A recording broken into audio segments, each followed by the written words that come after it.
Aqui é o professor Vitor Araújo e vamos agora completar o estudo de funções de operadores, cálculo funcional, de operadores lineares em dimensão finita, neste curso de álgebra linear de verão, mencionando rapidamente como calcular funções trigonométricas de operadores lineares. Então, o seno e o cosseno de um operador linear de dimensão finita. Então, no caso das funções seno e cosseno, nós podemos usar para calcular o operador seno de um dado operador e o cosseno de um dado operador, podemos usar as séries de potências conhecidas das funções complexas, funções inteiras, seno e cosseno. E estas funções, estas séries de potências têm raio de convergência infinito, ou seja, nós podemos trabalhar com qualquer operador aqui, e porque o domínio delas é todo o plano complexo, e onde nós também podemos usar que esta relação é iθ igual a cosseno de θ mais i seno de θ. Tá? Podemos também argumentar do mesmo jeito para outras funções trigonométricas, usando estas relações.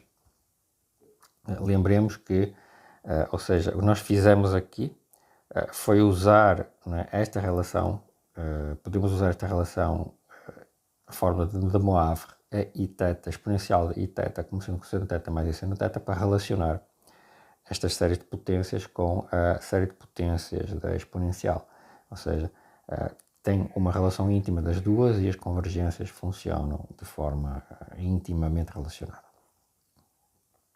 Podemos usar a mesma ideia para calcular o logaritmo de um operador linear, porque, bom, observemos que o zero nunca pertence ao domínio da função logaritmo, mesmo no corpo dos complexos, mas podemos sempre escolher uma semirreta pela origem e definir uma certa função, uma função logaritmo, do plano complexo menos essa semirreta nos complexos. Nós vamos eliminar uma semirreta. Logo, um operador não invertível num espaço fatorial de dimensão finita nunca admite um logaritmo, porque o zero é um autovalor do t, portanto, faz parte do espectro. Então, se ele for um operador singular, se for um operador não invertível, então ele nunca pode ter um logaritmo, não podemos calcular um logaritmo. Porém, todo operador admite um logaritmo complexo, desde que seja invertível, não é?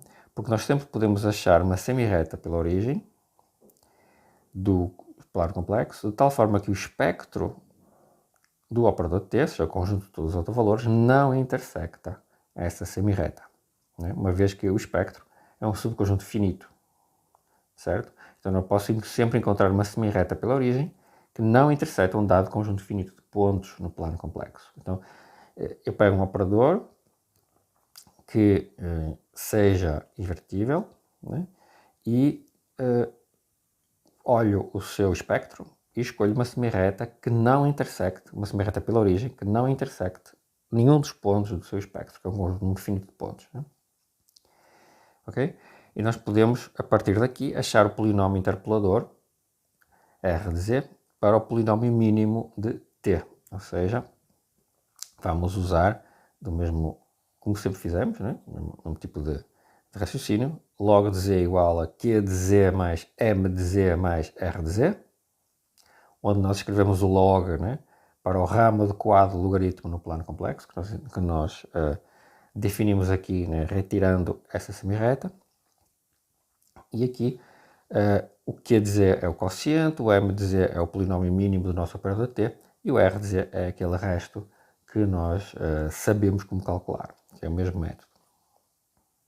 Se todos os autovalores do nosso operador forem positivos, nós podemos então considerar também a função real f de x igual a log de x, logaritmo natural, e achar o respectivo polinómio interpolador para calcular s igual a logaritmo de t. Okay? Mesmo tipo de ideia, agora trabalhando apenas na reta real. Desta maneira, este operador s é a única solução real da equação exponencial de x igual a t, igual ao nosso t.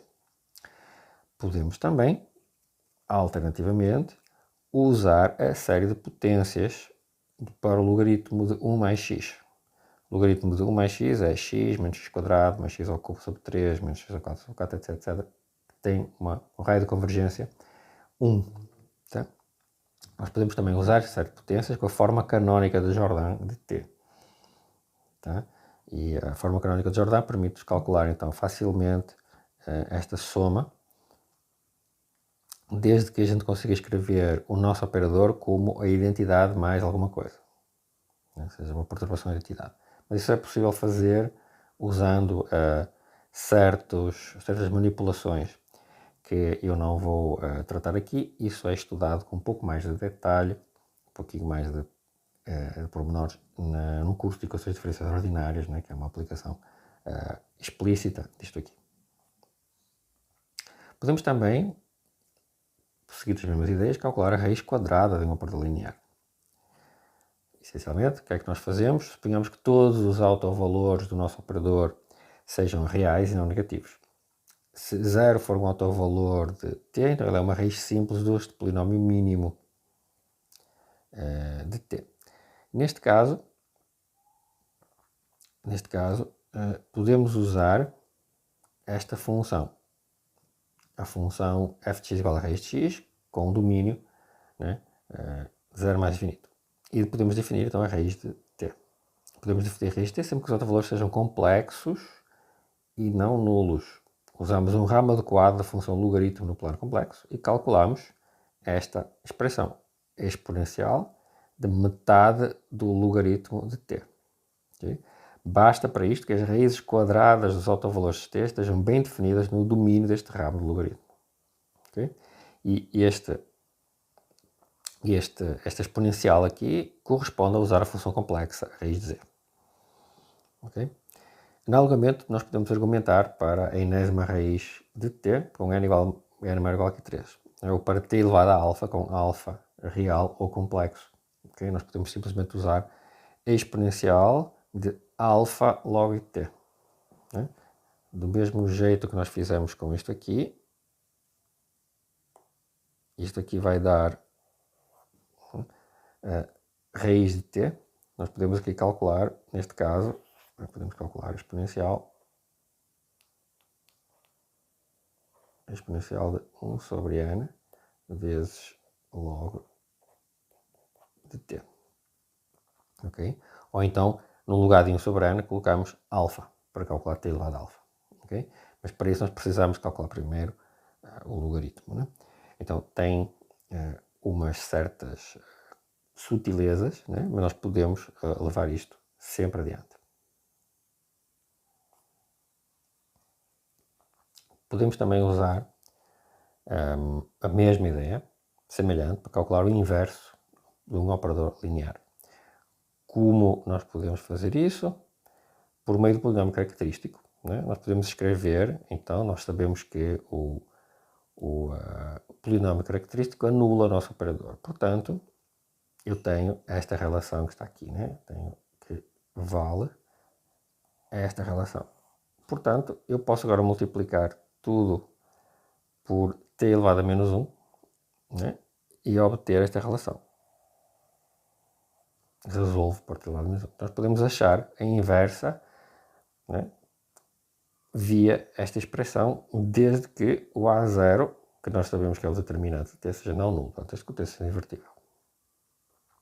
Em geral, este processo, né, dá muito trabalho e é computacionalmente muito custoso. Mas para dimensão baixa pode ser útil, né, se a forma canónica de Jordan for simples, o que nos vai permitir calcular as potências de t de uma forma muito eficiente. Então, nesse caso, se eu conseguir, né, enxergar a forma canónica de Jordan, e se essa forma canónica de Jordan for particularmente simples, eu posso usar inclusive esta expressão para rapidamente ter uma ideia de como é que é a inversa. Portanto, uma expressão explícita para isso. Não? O próximo vídeo será sobre espaços vetoriais com produto interno. Vamos introduzir mais uma estrutura para obter resultados mais finos sobre os operadores lineares.